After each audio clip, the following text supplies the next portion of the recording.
నష్టపోవడానికి కారణం ఇతనేనని చెప్పి కూడా నేను మీకు తెలియజేస్తున్నా. మొన్నే చూశారు తమ్ముళ్ళు, అంబటి రాయుడు ఒక క్రికెటర్, గుంటూరు జిల్లా,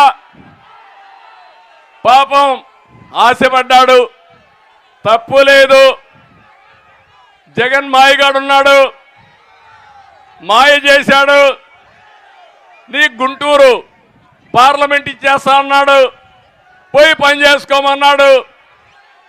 ఏం తమ్ముళ్ళు అంతవరకు బాగానే ఉందా? ఇంకొకరిని పిలిచి నీకు ఇస్తా అన్నాడు, ఆ పేరు నేను చెప్పను. దాంతో ఇతనికి అర్థమైపోయింది, దాంతో ఆయన నైజం అర్థం చేసుకున్నాడు. వచ్చే ఎన్నికల్లో వైసీపీ క్లీన్ బౌల్డ్ అని అనుకొని అక్కడి నుంచి ఫీల్డ్ లేక్ ఎంటర్ కాక మునిపే పారిపోయాడు. అవునా కాదా?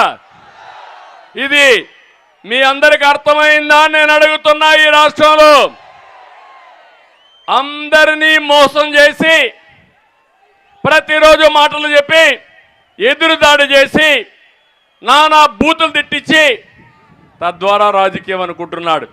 నిన్న మొన్న కూడా చూశారు, ఎవడు నన్ను ఎక్కువ తిడితే, ఎవరు పవన్ కళ్యాణ్ ఎక్కువ తిడితే, ఎవరు లోకేష్ని ఎక్కువ తిడితే వాడికే సీటు. ప్రజలకు సేవ చేసిన వాడికి కాదు, ప్రజల్లో అభిమానం ఉండేవాడికి కాదు, డబ్బులకు రాజకీయంగా తిట్టేవాడికి ప్రాధాన్యత ఇచ్చేవాడు ఈ ప్రపంచంలో ఎవరన్నా చూశారా అని మిమ్మల్ని అడుగుతున్నా. ఇప్పుడు ఇక్కడ చూశారు విజయవాడలో, విజయవాడ వెస్ట్ ఆడొక ఎమ్మెల్యే ఉండేవాడు, ఇప్పుడు ఉన్నాడు, కొబ్బరి చిప్పల మంత్రి. అవునా కాదా? ఆ కొబ్బరి చిప్పల మంత్రి మొత్తం ఎండోమెంట్స్ అంతా అప్రతిష్ట పాలు చేశాడు.